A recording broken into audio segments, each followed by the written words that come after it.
In my experience, leaders, professionals, teams of similar skill and experience in similar situations can have very different levels of effectiveness, and the difference is made by attitude.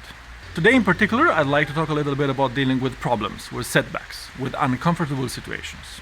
Your idea is not accepted, your proposal is rejected, the client is unhappy, the boss is unsatisfied, someone from your team just quit the company, whatever it may be. How do we react to these kind of situations? What is our attitude in dealing with these kind of situations? Every time we're in a situation like this, we can adopt one of three core attitudes.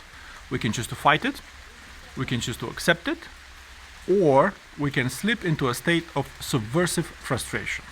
If we choose to fight it, then we take action. We try again, we try better, we regroup, we replan, whatever it takes.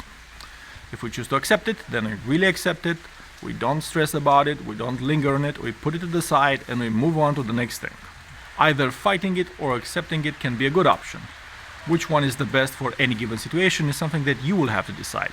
But what I mean is that they are both clean, clear options that give you a clear direction, and when taken consciously, each of these decisions comes from a place of ownership and maturity. Contrary to either of these, slipping into a state of subversive frustration is always a bad option.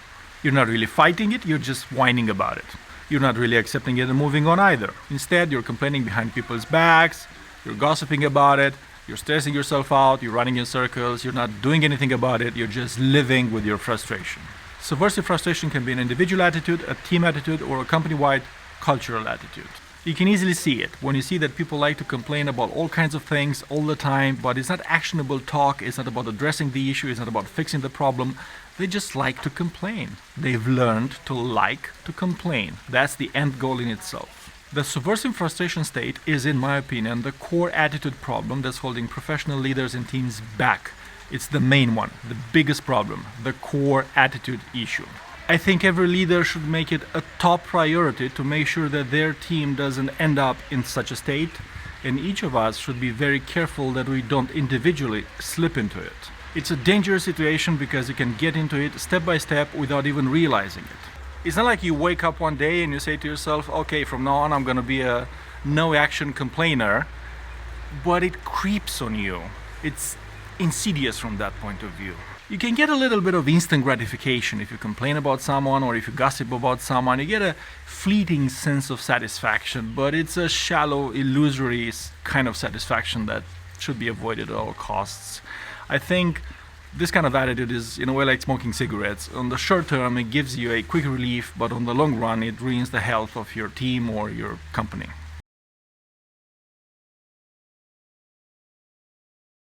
The right attitude should be you fight it or you accept it. There is nothing else in between. In order to avoid slipping without even realizing it into the attitude of subversive frustration, we have to develop very specific daily habits that are going to help us stay clear of it. I recommend three simple things, three keystone habits to start doing and doing every day. 1. Never gossip. Even apparently harmless gossip is toxic, because other than being disrespectful and useless, it gives us the illusion that we're doing something about it, we're addressing the problem. We're not. Don't do it, don't ever start to gossip, and if someone else is gossiping, don't get engaged into that conversation. 2. Never complain, unless we're complaining directly and specifically to the person we have a problem with. Think about it. If the attitude is fight it or accept it, what can happen? If you fight it, you're taking specific, direct action. You're actually addressing the issue, so there's no reason to complain. If you're accepting it, then you really accepted it, you put it to the side, and you moved on to the next thing. Again, there's no reason to complain. So the bottom line is, there's never a reason to complain about anything. You deal with it or you accept it. 3. Don't just react to what's put in front of us. People have opinions about everything. Why waste our time arguing about something that is not directly related to the thing that we're doing, to the things that we care about? We all know what our objectives are, what are the things we care about, what is important to us. Let's avoid all that, stay focused on what's important, and we will avoid all the tension and the negativity that can lead to this kind of subversive frustration. Our time and our energy are limited, let's not waste it.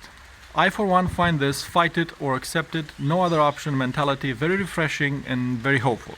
It's not always easy to not slip into it, but by adopting these 3 daily keystone habits, never gossip, never complain, and avoid distractions, we can do it. Every time there's a problem, something bothering you, something you don't agree with, don't linger on it, don't overstress about it.